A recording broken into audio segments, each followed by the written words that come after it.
Hello and welcome to the Gamers Health vidcast slash Tavern Chat podcast. I am Eric Tenkar. This is my lovely wife, Rach. Hello. We do this every Saturday because, well, it's important to us. I mean, Because we love you. well, yes, and we've had our own struggles with health, and if we can prevent or I don't know if preventing is the right word, but if we can empower you to make Nice. make better decisions hmm based upon our experiences, like maybe you don't have to go through the same bullshit that we went through. Learn from our experience, please. Yeah, if only my son can learn from my mistakes, it would make my life a whole lot easier. But he hasn't gotten to that stage yet. So, Thank you. it's our kitty. So, first things first. I had my second COVID shot this past week, Tuesday.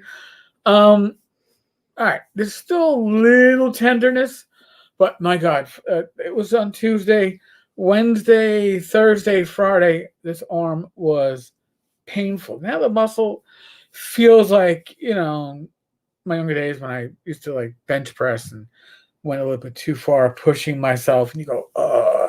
But before it felt like I got punched by some 400-pound, I don't know, super strong martial artist. It just sucked. It really did. You didn't have that. Yours didn't last as long.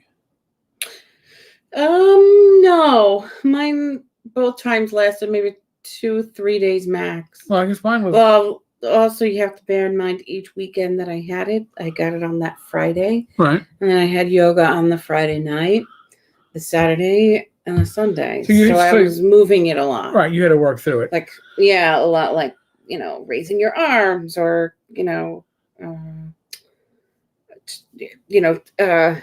supporting yourself with just your arms or whatever. And so, yeah, when you use it, it tends to hurt less. Okay, well, so they say. I didn't use it. I have been using the Oculus, the VR headset, to do a lot of my cardio stuff.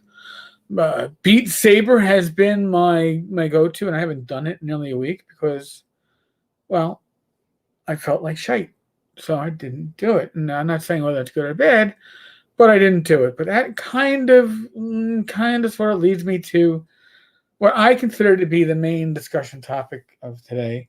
We will have others, but it's the one that really has me chomping at the bit.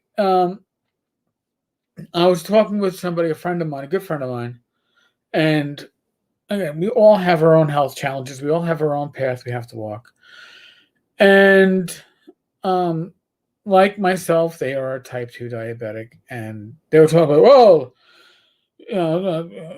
I just had whatever it was, something very high in carbs, but it's my cheat day. And I'm thinking the mindset for cheat days is wrong. You don't, if you need a cheat day, you leave the cat alone. Focus! Sorry, she started. She was speaking up. She started it. This folks, just so you know, this is a woman I happily married. No regrets, usually until tonight. No, I'm joking. But here's the thing: if you set yourself up that, well, I need a cheat day so I can eat like shit, or I need a cheat day so I can. That's my day where I don't do fucking shit. I just sit around and watch the TV and sit on the couch and. But the fact that it's something that, like, oh, I deserve a cheat day. You don't deserve shit. Or that, somehow it's your right to have that. Yeah. Not to say that you don't deserve lovely things. But there's the thing. It should be a reward system. You should be saying, all right, you know what? I was good for the last week. My blood sugar numbers, my continuous glucose reader has shown my last 7 days. In my case, my last 7 days, my blood glucose. I can't even fucking say it right. It's 110.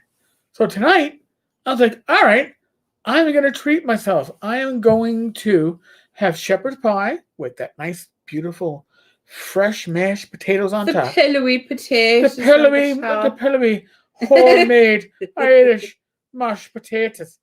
And I had 2 Corona Lights, 5 carbs per, so 10. God knows how many carbs were in the potatoes.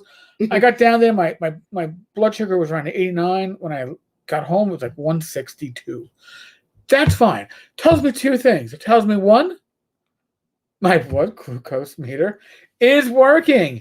I'm not getting these great numbers because it isn't working. It's working because when I ate like shit, it showed that. But 2, I rewarded myself for a good week. I don't just say, "Oh, well, I'm owed. I'm owed a cheat day," or right. It gets you more in touch with like deprivation, and it makes loosening the attachment to like bad food or sedentariness. Well, yeah. More difficult to break, I would think. Well, and listen, you don't, or I've experienced anyway. A diet or change of anything doesn't necessarily, like if you're going to see smoking, very few people can do it by going cold turkey. If you're going to adjust your intake of carbs, you need to adjust and find viable substitutes, which I have done. When we want something that's snack-like, we have crackers that are made with almond flour and other stuff. I use konjac noodles instead of pasta. I've got all these cheats, but they're not cheat days. They're just substitutes. We have cookies that are damn good. They're not necessarily cheap. You're not going to get them at your dollar store. But we call them our fake Oreos. But you know what? I can have 2, 3, maybe 4 fake Oreos, and I'm not going to spike my blood sugar.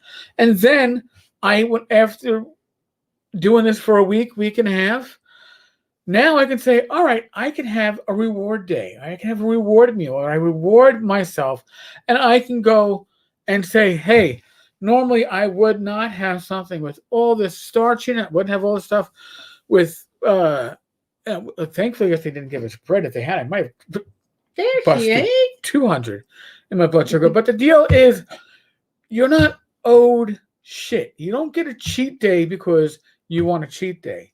You get a reward day because you earn it. And you got to understand, too, like I knew going down, this is going to raise my blood sugar. I knew that. And I was okay with that because I earned it.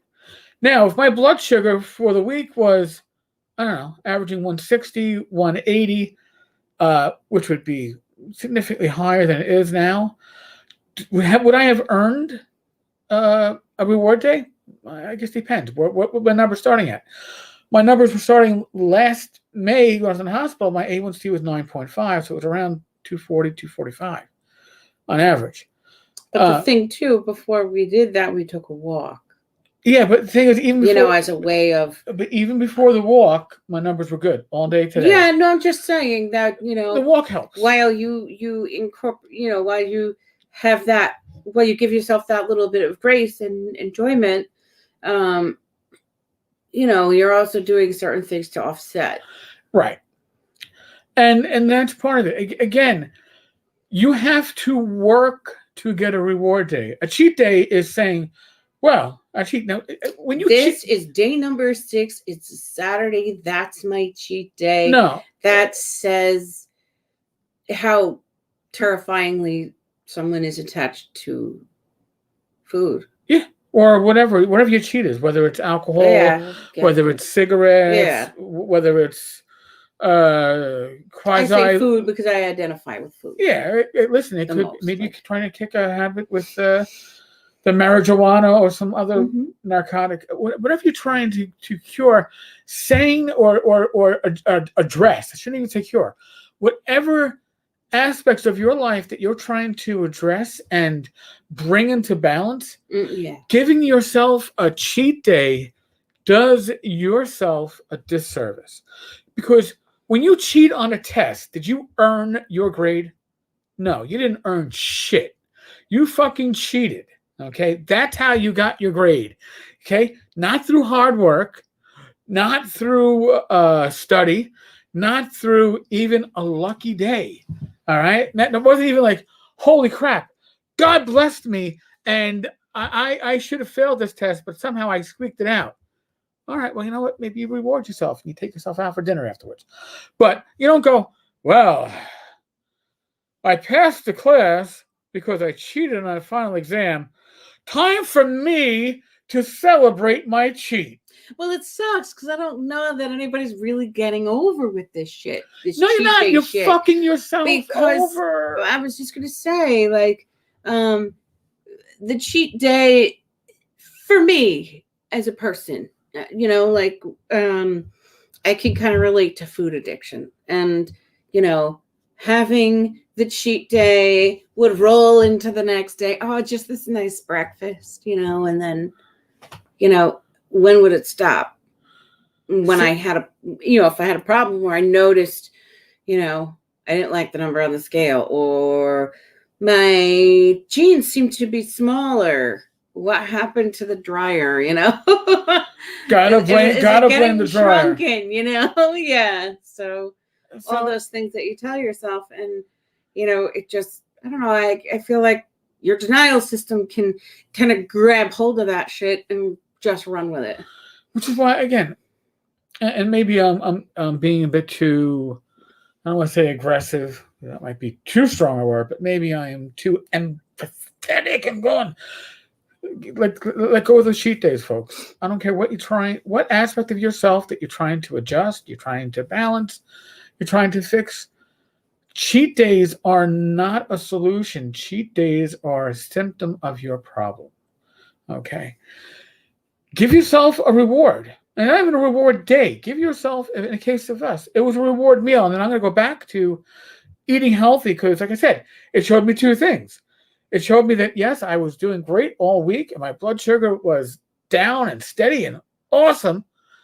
And it showed me that my continuous blood glucose meter actually works, because I was kind of going, man, my numbers are really good. I wonder if this thing is even reading my blood sugar right, because I'm trying to be good, but am I really that good? But now I know. Yeah, I guess I really was that good. And the icing on the cake too. We came home with some chicken to have in our salad tomorrow. So right. We still get to extend that enjoyment of what we had there to our lunch tomorrow.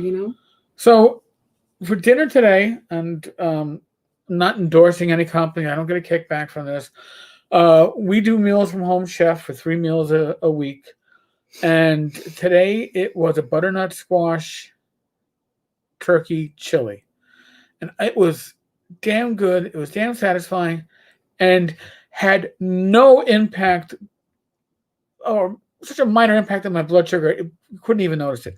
But what I do with these meals that are prep at home is I always look, because they give you the nutritional information, and the carbs are usually not too bad, but the sodium, even on stuff that's low sodium, is like 1,300 a person. Sometimes as much as 1,700. And I look at it, and sometimes there's added dash of salt here and added dash of salt here, whatever. A spice packet. But there's spice packets, and that's where your hidden salt is.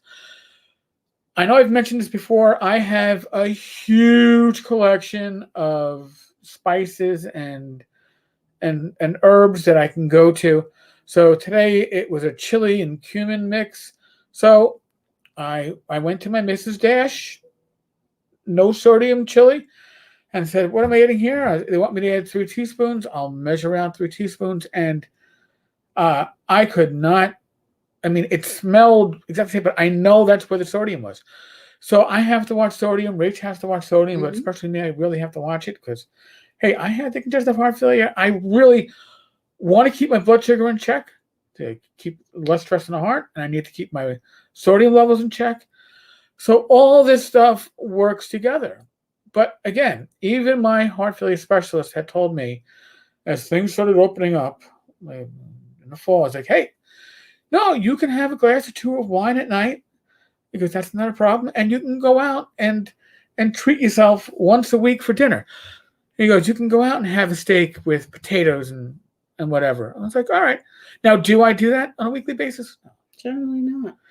But today, I was like, you know what? Let's go and we'll have a reward day. And it means more, in my opinion, when you have something like, all right, I'm rewarding myself for keeping my blood sugar numbers and my blood pressure. I'm treating myself for a damn good week with a nice hearty meal. And I know it's going to increase my blood sugar flows, then I'm right back on it. Now, it's not a cheat day, because that would mean, what, a full day of eating like yeah. Shit. Hey, if it was a cheat day, we could have like 2 bacon, egg, and cheese biscuits each from McDonald's, and then like at lunchtime cruise over to the Burger King. And but you forgot the Milky Way chocolates and Twix chocolate bars we could be chewing down. Oh, and of course the I was saving that for the afternoon snack. Oh, and then of course you get the Mexican soda, the Fanta or the Coca-Cola, which is made with real sugar, because that is what a cheat day is, right? You're saying to yourself, I got 24 hours to eat like shit and ruin whatever progress I made. No. You reward yourself. If you want a healthy way to change habits, don't think that I've got to cheat. Think, if I do well, I can reward myself. And if you don't do well, which means that you weren't following your diet, you weren't following your exercise routine, you weren't keeping away from nicotine and cigarettes or the alcohol, you snuck one in, you're only cheating yourself. You already had your cheat, by the way, when you did that. So you didn't earn a cheat day. Again, nobody really earns a cheat day. You earn yourself a reward, and then you go back to earning another reward, and so on. If we go back to the pub on Wednesday, like we're talking about, I'm going to go back and I'm going to get. We'll probably have salads, and the salad are good. Mm-hmm. The chicken avocado salad is amazingly good, and in our case, especially in my case, it's not gonna boost my carbs. It's not going to give me a huge intake that's gonna boost my blood sugar.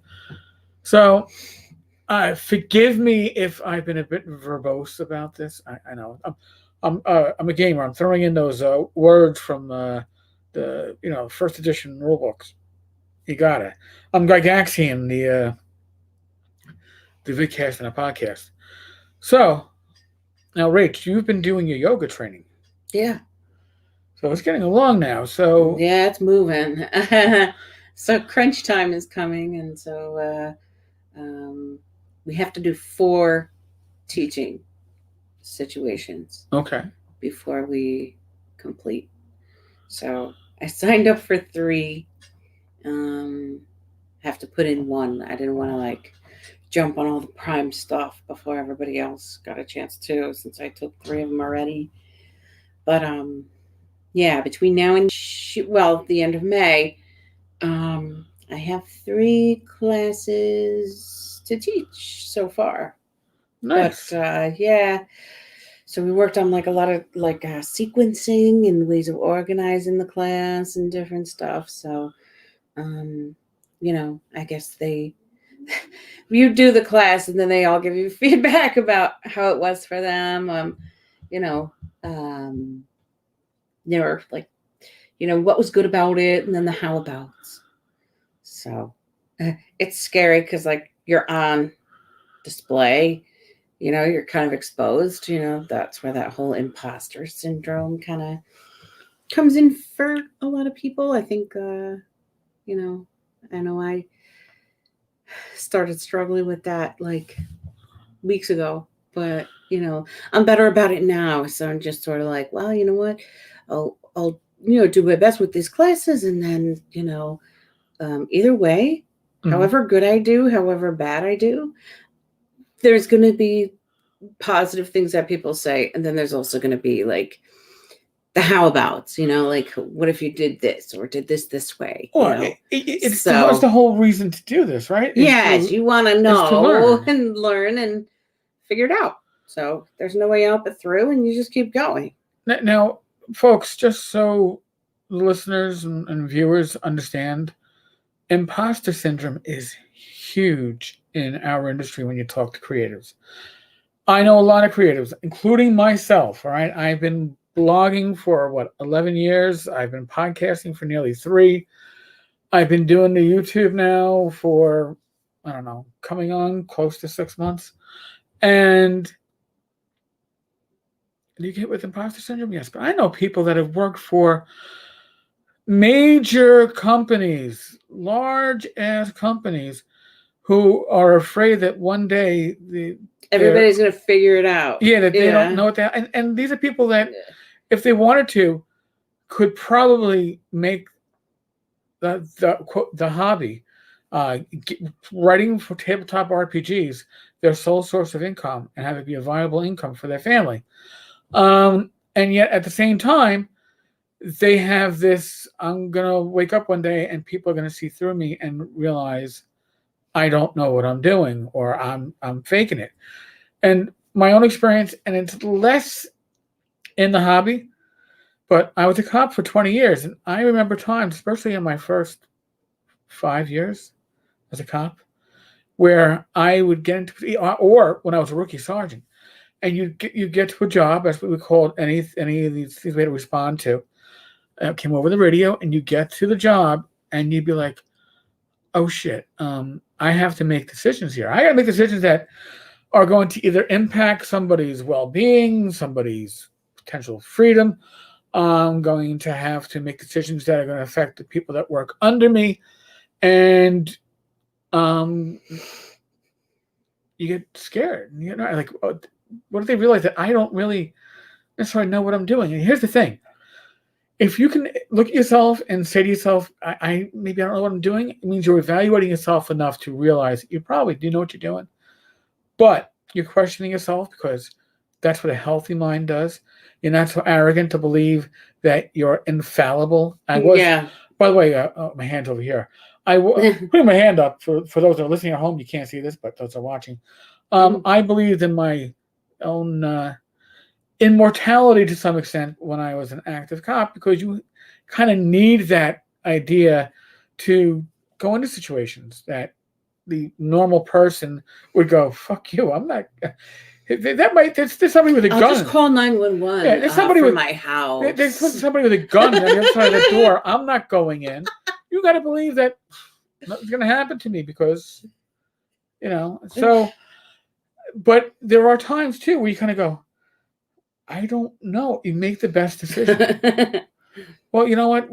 When it comes to imposter syndrome, you have to realize that you're making the best decision. You are making those decisions based upon your knowledge, your training, your ability, and you go with it. And what's the worst that can happen? You fall down, you pick yourself up. The only way you learn is by doing. By doing and by failure. Folks, I mean, I played RuneQuest 2nd Edition back in the day. I ran it in my, my early college years. I had a great time running that with Pavis and Big Rubble. And in RuneQuest, it's a skill-based system. And you had a chance to increase the skill, not when you succeeded, when you failed. Because failure is sometimes the better lesson than success. Success doesn't necessarily teach you a lesson. It just allows you to move on. Whereas failure makes you reevaluate and go, what did I do wrong so I don't do it again? Sometimes success is pure luck. Pure luck. So to take those failures and run with them and learn from them. And part of the reason why Rach and I do this podcast, do this vidcast, as I mentioned earlier, is so those of you listening, those of you watching can learn from our mistakes or our experiences or our trials and tribulations. So you don't necessarily have to go through it. I firmly believe, all right, again, maybe this is because of my background in law enforcement as a cop, where I had that faux immortality aspect going to me, that I needed to go right to the brink, right to the edge, and have congestive heart failure to turn my health around and realize what I was doing, what I was eating, my lack of exercise and everything else, was self-destructive. And you might have told me and pulled me aside and said, hey, listen, dude, you got to stop eating all this bullshit candy and these carbs, and your blood sugar's out of control. And I would have been like, screw you. As opposed to, yeah, no, we had to put 4 stents in your heart to open up blockages. It looked like you had multiple heart attacks. Now, admittedly, that was due to a large part due to chemo and radiation from Hodgkin's. But the truth is, you could have told me about my blood sugar. You could have told me that I need to lower my cholesterol and my carb intake and all that stuff. And until it became holy shit real, it probably would never have been holy shit real. And I'm just hoping that one listener, one viewer, takes the lessons that I learned and says, yeah, whatever Kool-Aid he's learned to drink and the path he's taken, I'll take that Kool-Aid, because the Kool-Aid I'm drinking isn't necessarily going to work out for me. So that's why we do this. And I couldn't do this without Rach. Oh. Listen, honestly, when it comes down to, well, let's see, I could continue eating like shit and maybe, have my 4 or 5 beers over lunch.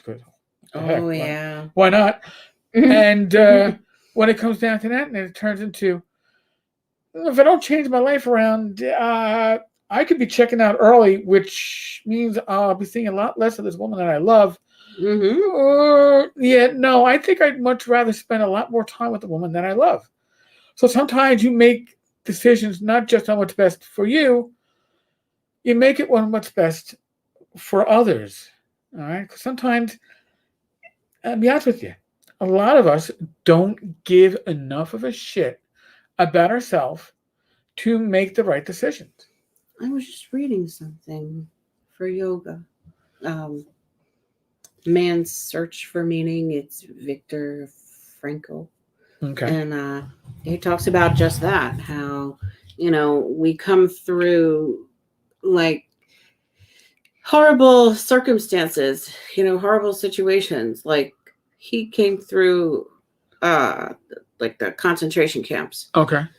And I think he was in there for 3 years in a couple of different ones. And so he was also a psychiatrist. And so he came, he had this theory, he was trying to understand sort of like, what is it that keeps people going on, in desperate situations. And so, finding meaning in your suffering, finding meaning in like your life. And often that comes through another person. Well, I'll be honest with you.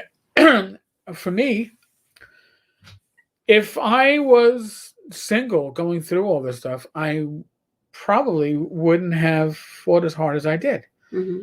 Because I've been fighting for myself.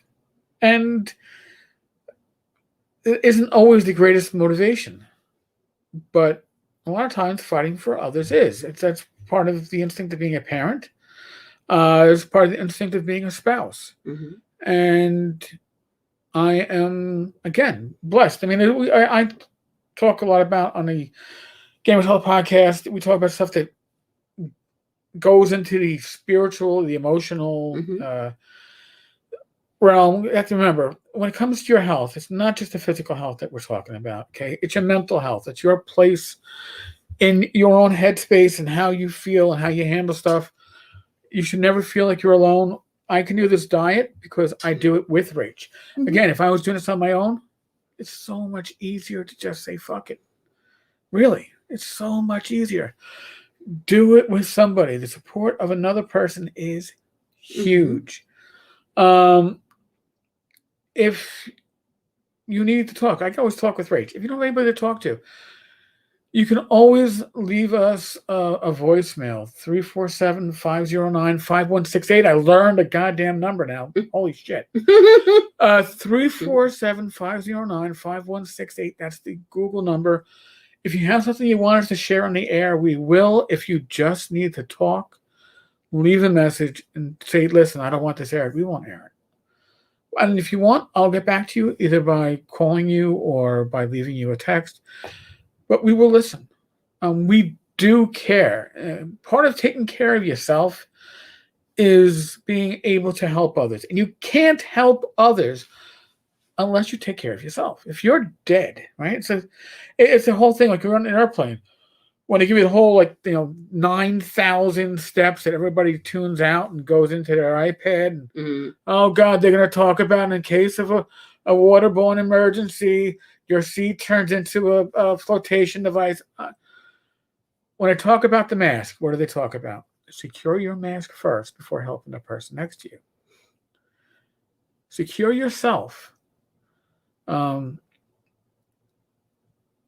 Make sure you are in a good spot or in a good place mentally, physically, emotionally, spiritually, before you try to help somebody else in a similar manner. Because unless you are in a good space, you can't bring others into a good space.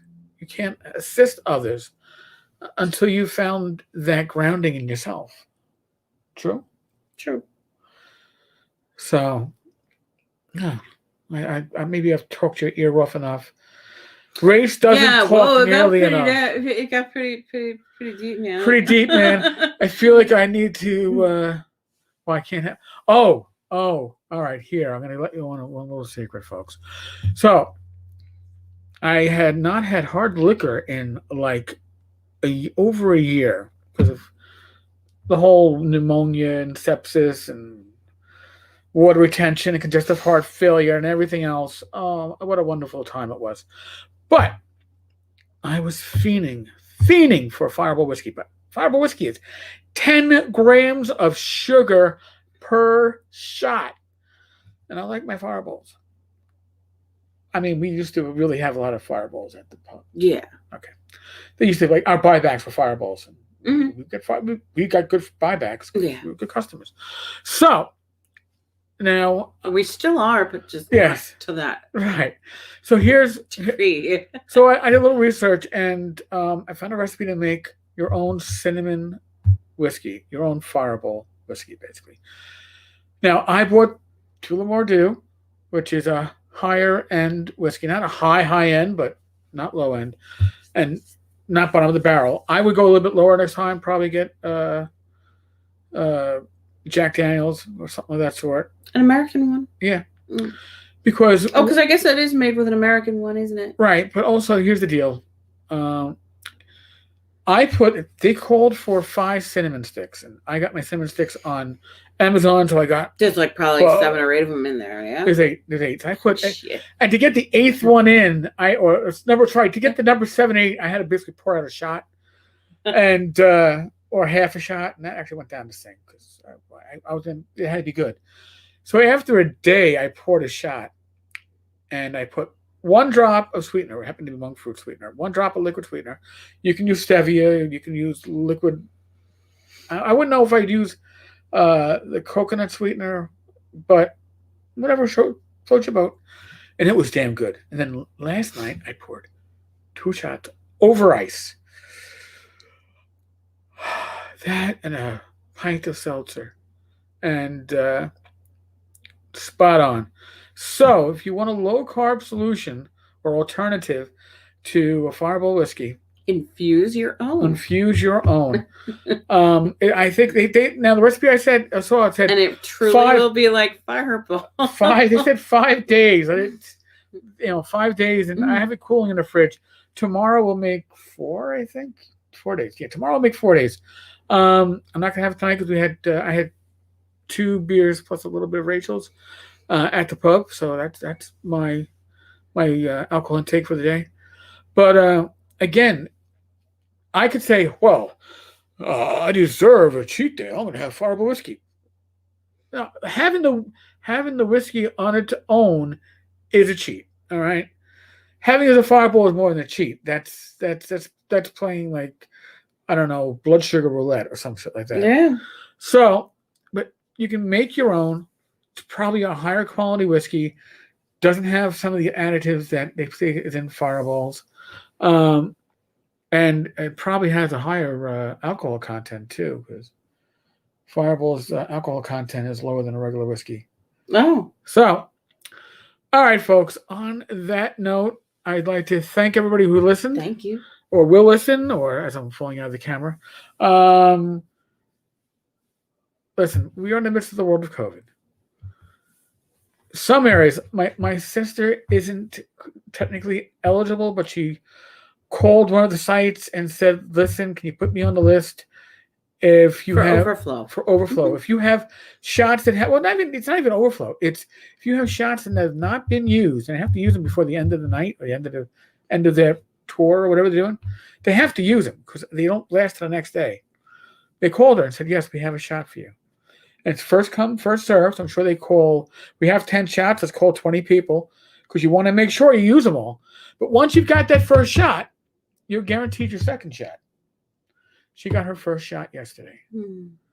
So try it. Can't hurt. See how things are running in your state. We're not medical professionals, neither one of us. So I will suggest strongly use your common sense. Like I said, you can't help others unless you protect yourself. Be safe, be well. God bless. God bless each and every one of you. And take good care. Take good care. Roll your dice and roll them well. Rach and I should be at North Texas in June. ShireCon in September. Game Hole in November. Yes, 2021. 2021, we will return. Here we come, Madison. So look out. Folks, thank you. God bless. Good night. Good night.